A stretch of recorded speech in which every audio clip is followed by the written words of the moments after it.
He has a 1-1 count. That one's struck high. Left side. That one's going. That's right here off the rails. You have to be kidding me.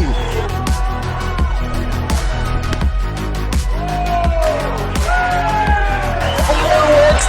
Here you go.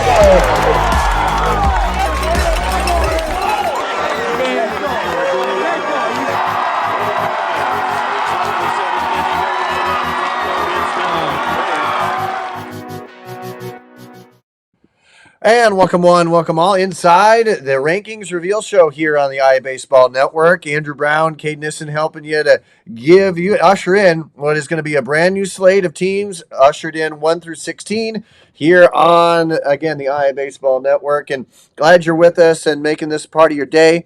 As always, please like, subscribe, all that you can. Hit us up on rockfin.com/IAbaseball.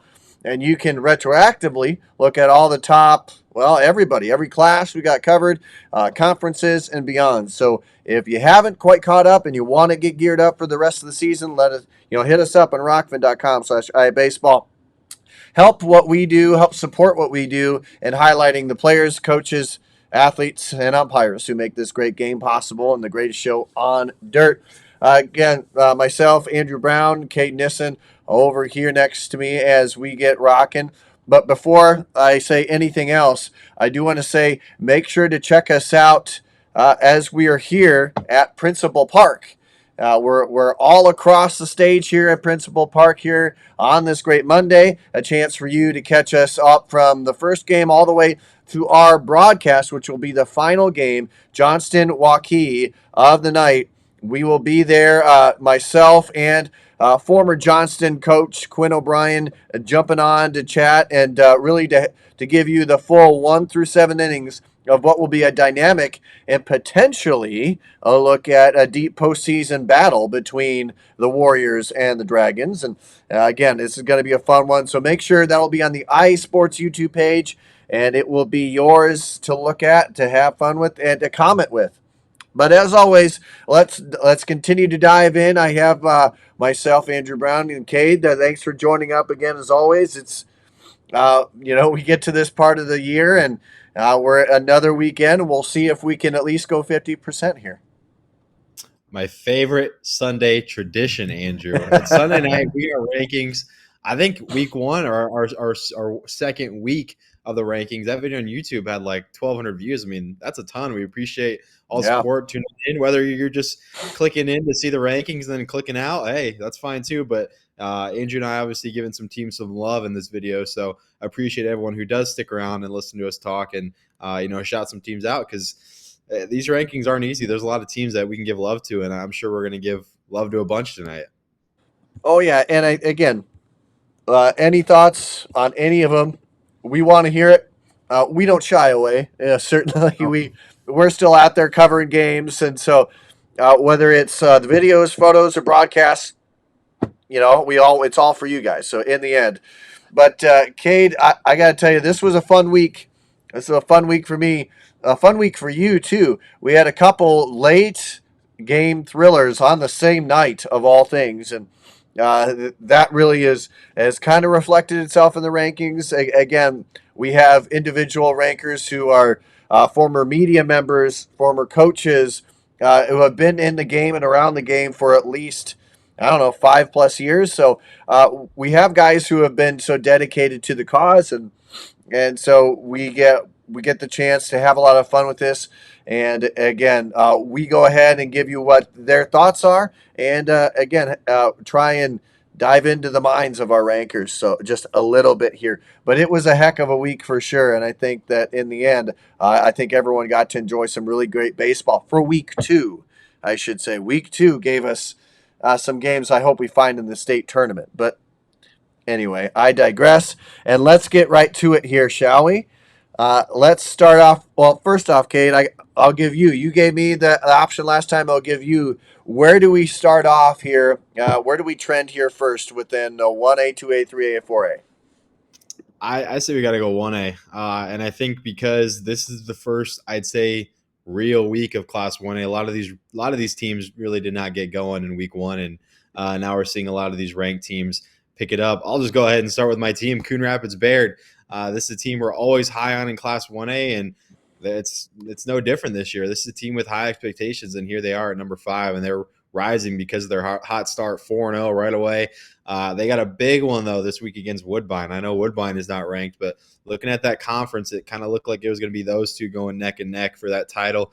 Coon Rapids Bayard, Cal Hayden, they got a younger brother, younger Hayden now. You got Parker Hayes.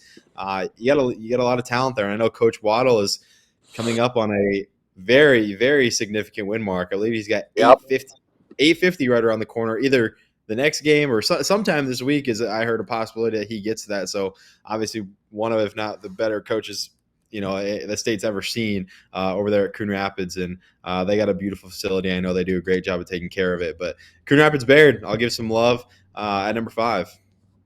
Yeah, and rightfully so. I think this is a team that they've had a lot of continuity over the years. I love everything that they're a part of when it comes to that, and I think it's really cool to see how they continue to shine. And regardless of what your thoughts are, I mean, you got to understand that this is a coaching staff that is absolutely high caliber as well. So again, absolutely love it.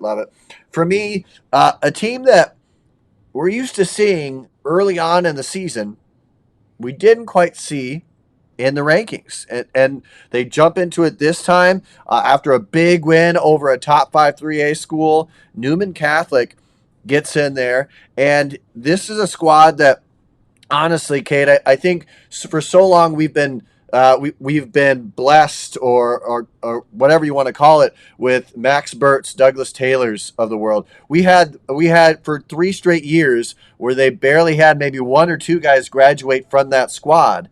And so you have guys on here that now are kind of new in the end. I mean, this is a squad that in the end they have a couple seniors up at the top, rightfully so. But I love Wes Cole, a sophomore who's already putting in the work. He's got 14 total bases. Ultimately, one of 5 guys with at least double digits in that mark as well. I love where they are. Gage Peterson is a name we've seen before. So is Cal McGuire, but Isaiah Keston, he's come up here strong lately. So again, they've got some lineage, the Henrik McGuire lineage coming down with some other guys, but this is a team that I want to see here because we haven't seen it all too much. We've seen a lot of upperclassmen and heavy throughout the last 5 years. Right. And so now we get something where we're starting to seep in to see more of those sophomores in there. Ultimately, not a ton of juniors on this roster here. In the starting mark, only 2 juniors. So that kind of begs that kind of takes us into a look of, okay, what can this team be in the next 2 years? But I like to see that when they start their rise, or at least when we start to think that their rise is. And I know with Newman Catholic, we go, hey, they've been a perennial power, but they lost a lot from last year. So I like that they're into the rankings here. I think that's a great sign for them. I agree with that wholeheartedly. A shout out to I want to give a shout out to Coach Harpenal of Remsen St. Mary's. You talked about a milestone coming on up for Coon Rapids Bayard. Coach Harpenal, he picks up win number 400, and that is something that largely over the last 3 years has been credited to just the dominance in a conference that continually sends teams to the state tournament. So I think that it's huge. And again, shout out to him and what he's been able to consistently do, because they did lose they did lose some big people, some big shoes to be filled here in 2025. But with that, again, 1A certainly had some things mixed up here, Cade. But in 2A, we had a little bit of a topsy-turvy day in the end. I mean, we see some familiars here. Pleasantville still up there. You have Underwood still up near the top. But this is, for the most part, the only team that has stood pat has been Beckman Catholic at 11. Aside from that, you got a lot of teams moving up and down the lineup here. Yeah, no doubt. I guess Pleasantville was 1 last week, so I messed up that graphic, I do believe. Yeah, they were number 1 last week, so my bad on that. But besides that, like you said, lots of movement. And these 1A, 2A classes are so hard to rank because there's hundreds of teams in these classes, and picking top 16s are tough. And I look at this top 16, and I see Northeast and Marquette Catholic, who are about to square off this week, who are both undefeated and unranked, and those are two very quality teams. So these lower classes are so hard because there's so many teams, and this early stage in the year is really hard to find that top 16. So I wanted to give those two a shout out because that's a big unranked versus unranked game in Class 2A on the horizon. But as far as teams that we do know about, quick shout out to New Hampton. This is a team that lost a lot from a runner-up team last year, and here they are at 9-0, and they look really good yet again at number 7. But the team that I saw, I-35, want to congratulate them on opening their brand new facility. Yeah. Absolutely gorgeous. Coach Joe, shout out to him for letting me come out and shoot some content. And the Roadrunners are off to a hot start. I didn't get a chance to see him, but I saw Brock Stevens, their kind of ace last year. Man, That is a flamethrower. If you don't know Brock Stevens, that's an underrated guy for sure. That guy can bring it.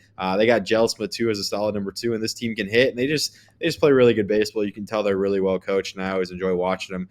But a big week. We're going to learn a lot about I-35. Des Moines Christian and Van Meter in the same week. They also have a doubleheader with West Central Valley, but those are two big games. Des Moines Christian, Van Meter. If they can split one or even take a sweep, this I-35 team all of a sudden looks legit. So there's my 2A team, I-35, the Roadrunners. And you know what? One of the best mascots in the game right now. Honestly, you can't get in. I don't think you can get you can't get better than that. I'll just say that. I'm getting tongue-tied over it, and honestly, I love it. So, again, kudos. I love the originality of it, and, I'm a big cartoon fan, Looney Tunes, so Roadrunner, I'm up for that here. But I agree with you wholeheartedly on that. The Roadrunners, we saw a lot from last year. Boy, are they looking fun this year. I'd love to get broadcast a game here with them as well. So keep out, everybody. And by the way, keep giving your shout outs for where we should go, both Cade and myself, where we should go. We're already doing some of that. In fact, this next week, I can't give it away just yet, but I will be to we will be to several fan asked questions, about where we should go. And so we'll be to where you have directed us to go, and it's going to be a fun time. But for me, looking at 2A here, I got to give a shout out to a team that went unranked to number 6. Not just unranked, but top 10, near top 5 in Spirit Lake. This is a team that scored 82 runs over the course since the 27th in, the first slate of games for them. 82 runs. They've given up 15, but in the end, you know what? I think you take the 82 in the grand scheme of things. This is a team that has a lot of guys that a lot of good upperclassmen, I should say. Jack Barthman is a guy that I have been high on, and looking at it, he's number 2 in the class with, get this, a 750 average.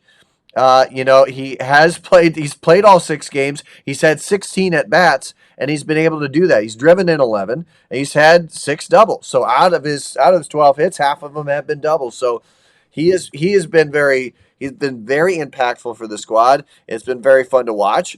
This is a team that I can see where the rankers going with this. They're out there. They're exciting. They're hot heavy.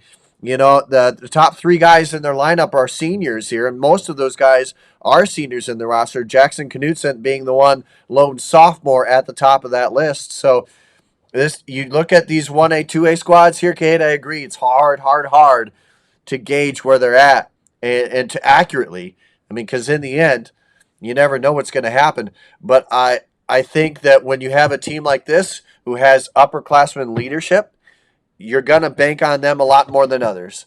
I do like where they're headed. I like their efforts so far. So I gotta give a shout out to Spirit Lake. Our 2A ranker saw something in them that not only vaulted them into the rankings, but again, top 10. But also got to give a shout out here to Roland Story, another new team into the mix here as well. They have put up a strong schedule for them. I like that they've been able to battle. And again, when I say rolling story, in the end, they're at 6 wins. 5 of those wins have come on the road. They've had just, I believe, to my knowledge, one true home game. So most of their games have been on the road or at neutral sites, or whatever you want to say it here. But they've battled hard. They've done what they needed to do, and then in the end, they put up some big runs themselves. They split with Des Moines East, but you're going up classes to do that. Again, 12 runs on both Hampton, Dumont, Cal, and East Marshall. And then, of course, from there, they have just had one game so far this season where they have not posted up double digits scoring runs. So, again, kudos to Roland Story.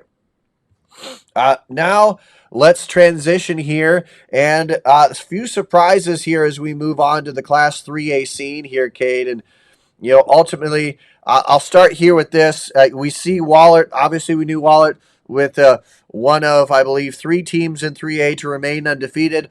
They're going to stay where they are here. A team that I wanted to hit on here is, and one of a couple teams anyway. I really want to hit up Xavier because when we got this chance to see them in the season opener, the season opener at Wahlert, it was a fun battle. And Jack Casey, if he's not on your radar now, he really should be. That is a guy who has really quick skills. I got the chance to talk with some, guys in the travel ball scene, and they said this is something that he's been doing for a while now. So his skills are sharpened. He knows what to do. He comes from that Casey lineage. I think honestly, with him and Bo Mario at tandem there, and Proskovic, who by the way has really showcased himself to not just be the pitcher we've all known, but the two-way player that we've all known, or that most of us, some people should know, I should say. But anyway, he has been a fun, and this team honestly did what they needed to do. They battled here across this slate. They went 3-2, but that slate included. Now, again, before you go ahead and hound on me, or anybody here hounding on me for this, Xavier's been quietly knocking at the door. In the end, they're 6-3 on the season. They've beaten Marion. They took one against Western Dubuque, and they won that 13-12 shootout against Cedar Rapids Kennedy. In the end, they still haven't made up that Wahlert Catholic game 2, which they were ahead 2-0 into the bottom of the fourth of that game. So if that game turns out to be a win, then they split there, and then it's another win under their belt, and that's against a team that hasn't lost yet. So honestly, folks, look at that for what you will. This is a team that over the last 10 years have not had a strength of schedule 5th or worse. They've always had a top 5 strength of schedule, and they do it yet again. And, coming up this week, they've got some pretty winnable games. Dubuque Senior, Anamosa, Linn-Mar. Tough games for sure. But they've got battle there, and then they start the next week with Iowa City West. But so they've got a good slate there. They can do a lot. I did want to go ahead and mention a team that I feel is rising through the ranks, and I got to mention them pretty quickly here. If I don't, I'll kind of beat myself up over it. But I got to give love to Ballard. Ballard is quietly, they're 6-1. Yeah, granted, 5 of those games have come at home, but they took down a hardcore Knoxville team, Webster City. They beat Boone Squad. Their only loss is to Grinnell, but they've slowly kind of picked up the pace. We talked to, Centerville's been a strong team in the past. They took it to them there. So I like where this team is headed. They've made some big strides. They've been good at pitching. Miles Mudd is a guy that if he hadn't been on your radar needs to be. Sid Farmer is a sophomore that's already doing good work, already batting 300. And then you got the Sean Horst of the world, Jacob Lusters of the world. In the end, this is a team that maybe didn't make as big of a splash last year, but I'd have a hard time seeing them not be in the running for a top 16 bid here this year. So those are 2 teams that I want to go ahead and give some love to. As you can see there, some other teams have moved up the ranks, but those are my 2 teams here, Cade. Yeah, I do want to touch on Seidel. I got a chance to see them in Yeah. a their sweep against West Marshall. Coach Gebhardt, want to shout out him getting his 100th win in walk-off fashion. Always cool to see. And I got a chance to see James Townsley, a guy that we hadn't known much about, but Yep. we kind of do now. 11 innings pitched, and here he's already got 22 Ks. A little trouble with the walks right now, but I got a chance to see him, and I can tell you, I mean, there's a lot of juice in that arm, and he's pretty electric. And you pair him with a Hicks and Mean or Mine duo, and I mean, that's a dangerous team. I mean, 46 innings and 82 Ks for a Yep. Sadell Eagle pitching staff that's going to give a lot of teams nightmares. And they were hitting pretty solid against a good West Marshall pitching staff. So bright signs for sure for Sadell. They deserve to be in the top 16. But I got a sleeper, Andrew. Ooh, They're not okay. 16. They're not even in the honorable mention list, which is Mount Vernon, Carlisle, Bonnering, and Ballard. But I got Oskaloosa. I mean, the Okay. Indians off to a hot start, 7-1. They've swept Grinnell, they've beaten Ottumwa, and they've beaten Indianola.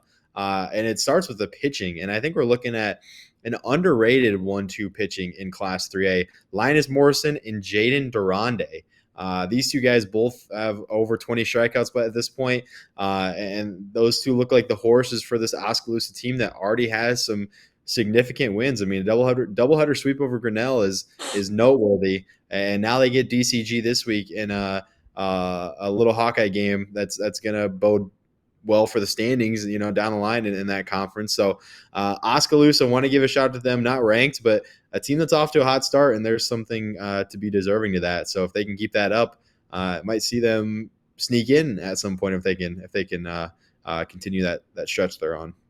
And I agree with you. Morrison, he's kind of come up there and been a dog. I mean, he is a top 10 guy according to Perfect Game, and I believe the same when it comes to Perfect Game in their rankings. But yeah, this is a team that's been slowly, quietly, surely making their way up. I mean, it's not flashy numbers, but aside from the pitching, I should say. But they've done what they needed to do, and I love seeing that because Oskaloosa, they just been beat up the last handful of years. Ever since we've had IAbaseball on the tracks here, it's just been where you've either had a dominant DCG squad, a dominant Pella squad. I mean, or the whole top of that conference has just been so tough, and they've been state tournament teams that you kind of get. Some teams get lost in the shuffle. So I think Oskaloosa, great shout out. I think they're going to end up making a huge push. Very well could, like you said, here in the 2025 season. So, but with that, it's time now to officially get to our 4A scene here. And Kate, I don't know about you, but you know, it seemed a little bit top heavy, but in the end, I like to see some of the new guys that have stepped up. I know that you got around a chance to see a little bit of some of these teams already here, but what are your thoughts on 4A as it sits right now and as we start week 3?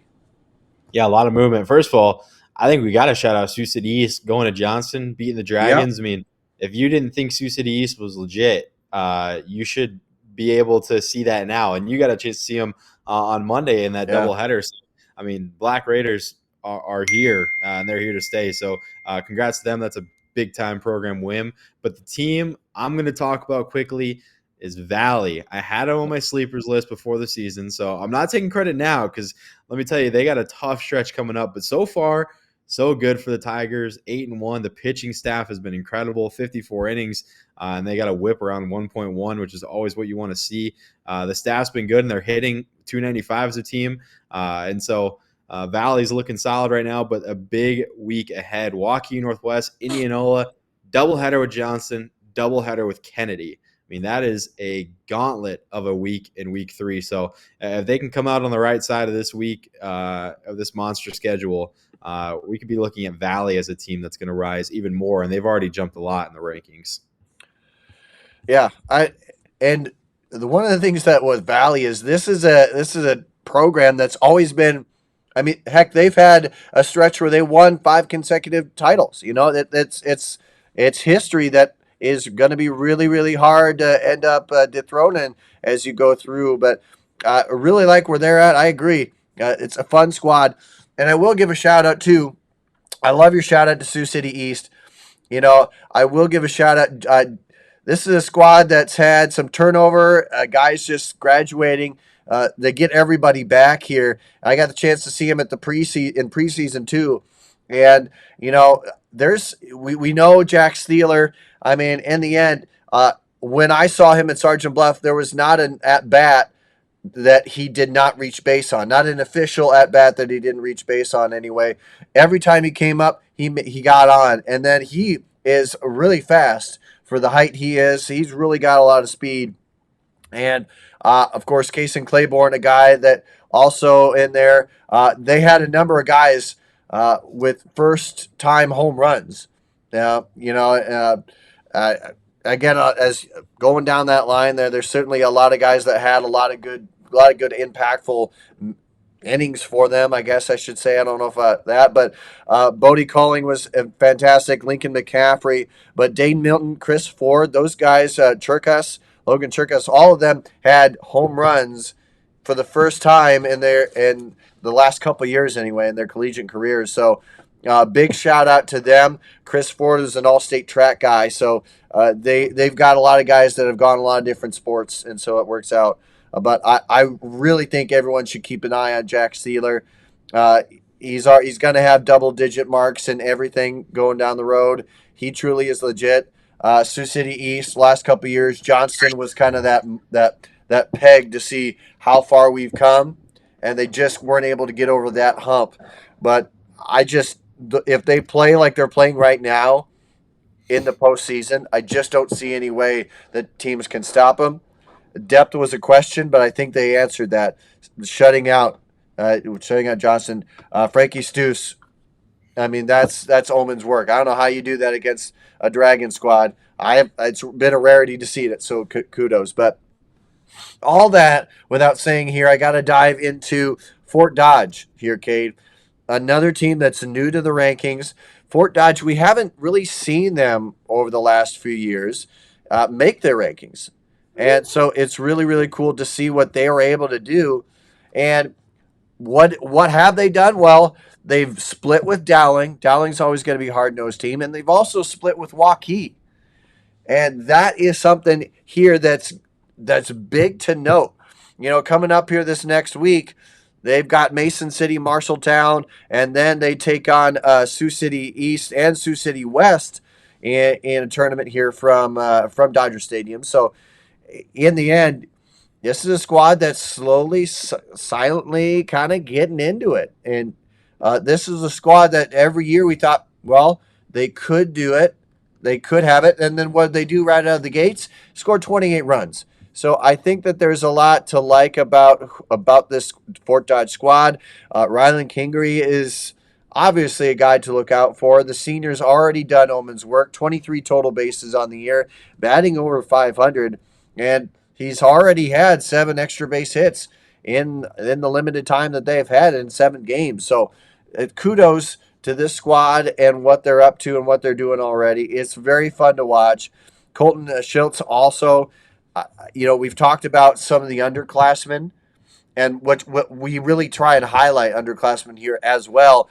But Schultz and Peterson, 2 guys as well, batting up over 500, and they've had at least Schultz 13 plate appearances, Kyle Peterson 22 plate appearances already, and he's already doing that work. Just to give you some context, he is right in amongst the greats as Grant Sorensen and Gavin DeJesus and Kyle Jepson right now. Those we already know those names and what they've been able to do. And you get Kyle Peterson up talking in the same breath as Schultz as well. Got to give a shout out to Fort Dodge and what they've been able to do. Also, got to give constant love to Coach Nelson and what Cedar Rapids Prairie are doing.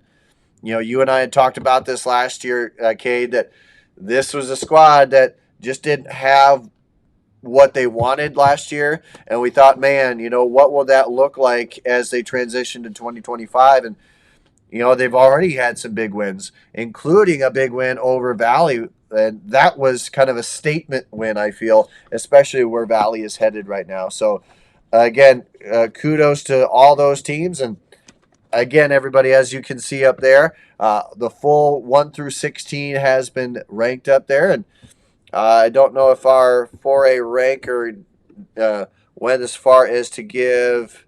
I don't think he gave any other teams to look out for. So again, these are the teams that you're really going to have to pay attention to. And again, the slate just keeps on getting, I mean, harder and harder as we go through, Cade. Absolutely. And you talk about Fort Dodge, quick second, but talk about stadium oddities. Fort Dodge, Dodger Stadium, Yes. Ed McNeil Field. That is a gorgeous stadium. I don't Oh, know. I'm gonna have to get an update from someone. If anyone's from Fort Dodge watching this, if the ivy is growing. I mean, if you don't know, Fort Dodge has the brick wall and the ivy in the outfield, just like Wrigley. At yep. least they did when we played there in high school. But that is a gorgeous field. It's always a field I look forward to playing. Someone's gonna have to send me a picture or something from Fort Dodge where the ivy is, what stage that's in, right now as far as the season goes, because that's a gorgeous park. And as soon as you talk about Fort Dodge, that's the first thing I think of is I love that park. That's a great place to play. Well, I think as we go through the list of stadium oddities that are there. Got to give a shout out to Rippy and when what they do. There's some games being played there. Urbandale and Webster City, I believe, was the latest to play there. But if you ever get the chance, uh, give some love to Rippy. What an old style ballpark that is. It kind of a little bit of wonky dimensions, but in the end, they got that grandstand in the back that is just that old time big ballpark field grandstand, and it's one that even the broadcasters have to get to sit on and experience and enjoy. But it's you got cornfields off to the left. It truly is Iowa to the core. And if you ever get the chance, just head on out there and have a game there. Absolutely fun stuff to watch. But Absolutely. but Always send us those. Those are my favorite. I love yeah, learning. As a guy who has not covered a lot of the state of Iowa, I love learning about those small schools and the weird quirks that come with the field or the territory. So if you got something interesting, shoot it to us. I mean, we're happy to spread yeah. it, and it's some great knowledge. And I love learning new things about places I've never been. So, Before Dodge is definitely on my map as far as one of my favorites. I don't know about you. Yeah. Hey, it's a must see place to go. Obviously a great town as well. So you got to check it out there. Anybody on this list, it wouldn't be a bad idea to head on over to check. So that's for sure. But again, ladies and gentlemen, make sure to check out again this list. Go back, rewind it, all that kind of stuff, all that jazz, everything in there. Plus, again, we have our broadcasted game, Johnston against Waukee. That will be a heck of a battle here. We'll get all that set for you. Pre-game will be hitting your way just about 15 minutes prior. So if you get the chance, jump on there and catch us on the pre-game. But catch Cade throughout. He'll be. I mean, you're going to spend the day. I hope they're giving you a cot there at Principal Park, or at least the dugout bathrooms aren't locked anymore. So there is that. But, uh, again, if anybody else has any thoughts, questions, more, hit us up. IAbaseball, the number one at gmail.com, or I mean, wherever. We're on Twitter, X, we're on Facebook, Instagram, however you can catch us, please do. Hit us a message. We're always active on all of those spheres, so make sure to touch us up there as well. But Cade, it's always fun. The Sunday tradition continues, and we wrap it up here for one more in the books. Absolutely. See you next week. All right, ladies and gentlemen, thanks again. And until we see each other next time, stay safe on the base pass. Thanks again.